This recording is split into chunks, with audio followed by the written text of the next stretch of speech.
Hadi gezindeyiz lan.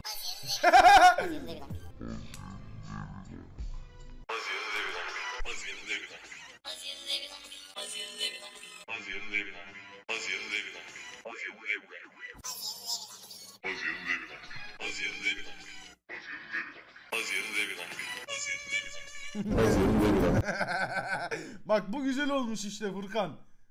Bu güzel olmuş. Benimki o kadar uzunlu ki baydı mesela.